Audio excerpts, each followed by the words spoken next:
E aí, gente, tudo bem com vocês? Hoje eu vou dar algumas dicas de como montar um quadro de áreas sem erro. Então, eu vou mostrar como eu calculo o coeficiente de aproveitamento, a taxa de ocupação e a taxa de permeabilidade. Então, bora para mais essa dica. Aqui, no caso, se trata da regularização de um sobradinho. Aqui eu vou mostrar o 3D para vocês. Ele não é um 3D perfeito, porque não foi apresentado para o cliente. Mas como o Revit em um clique gera o 3D, então só vou mostrar aqui para vocês terem uma noção do que se trata esse projeto. Então é um sobradinho com uma varanda na frente. Ele possui apenas um corredor lateral, aqui como vocês podem ver. E é um terreno estreito e comprido.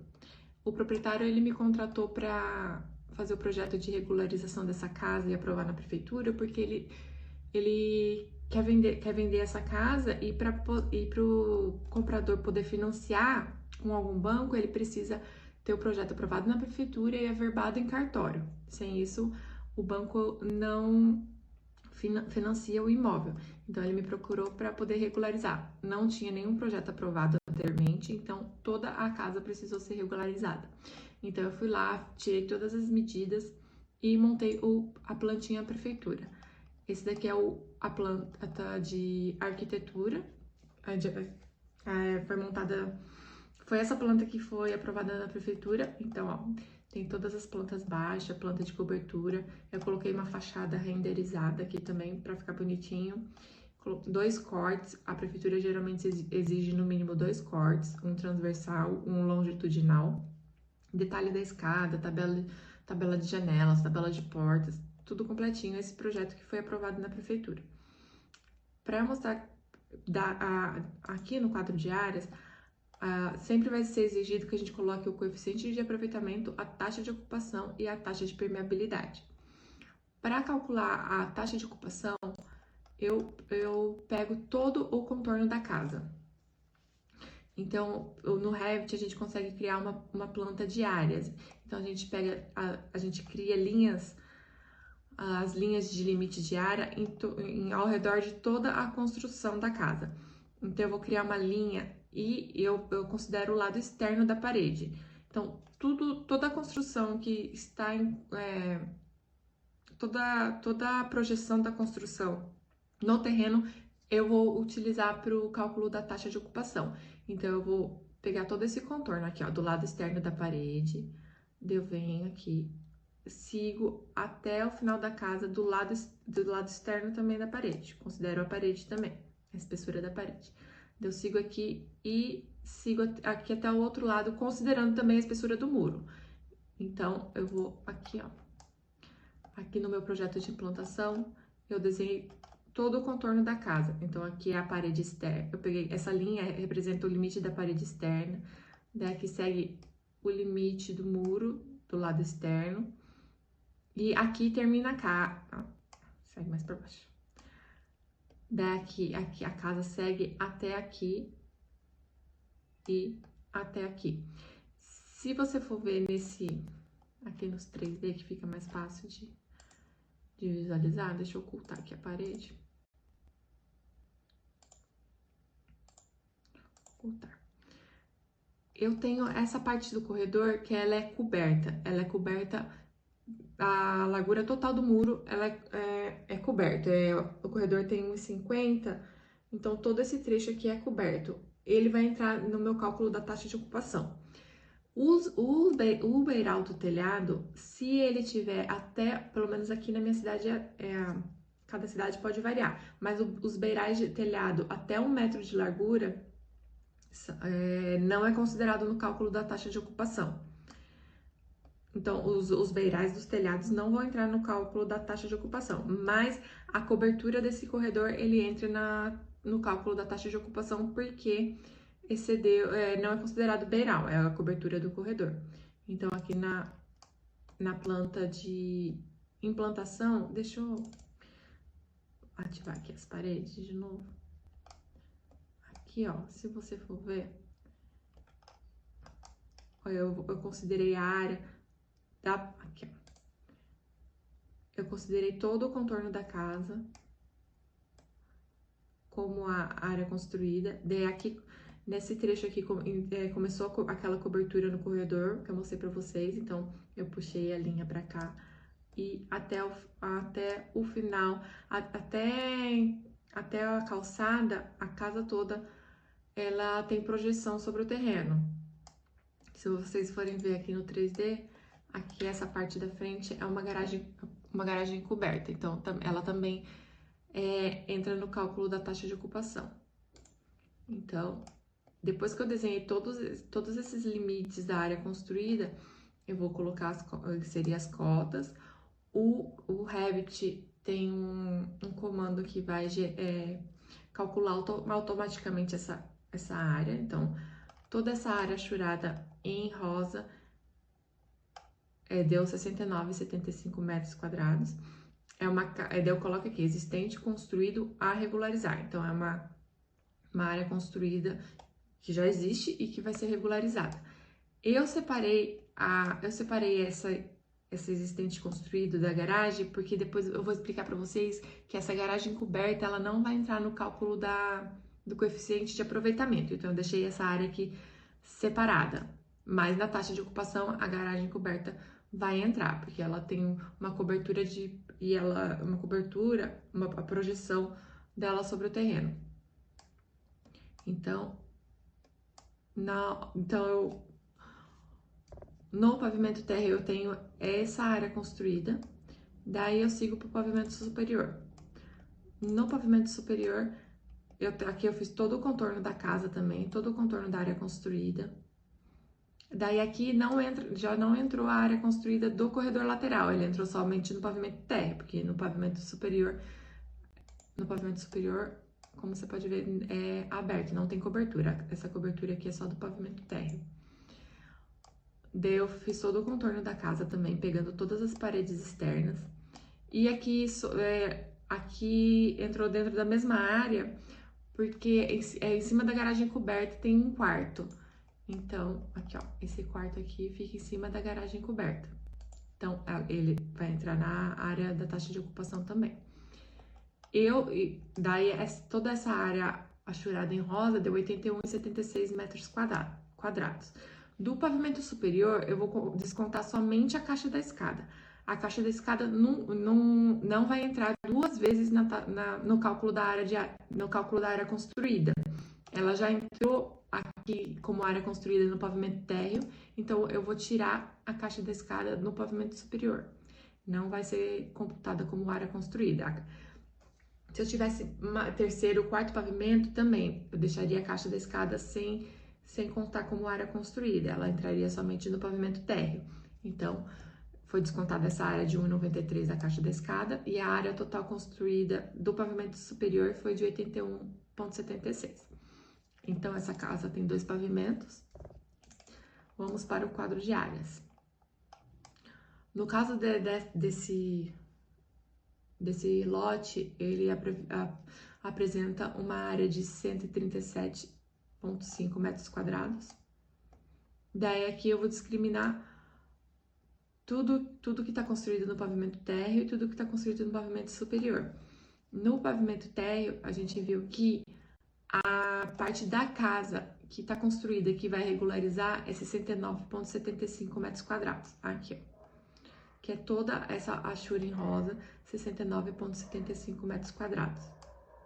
E também no pavimento térreo, eu tenho uma garagem coberta, que também vai ser regularizada de 26,5 metros quadrados.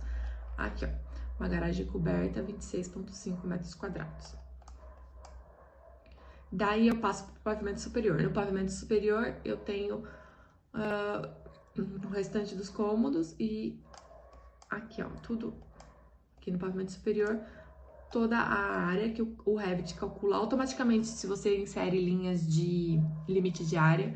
O pavimento superior deu 81,76, já descontando a caixa da escada, que não vai entrar para nenhum cálculo de área construída. Então, aqui, pavimento superior, 81,76.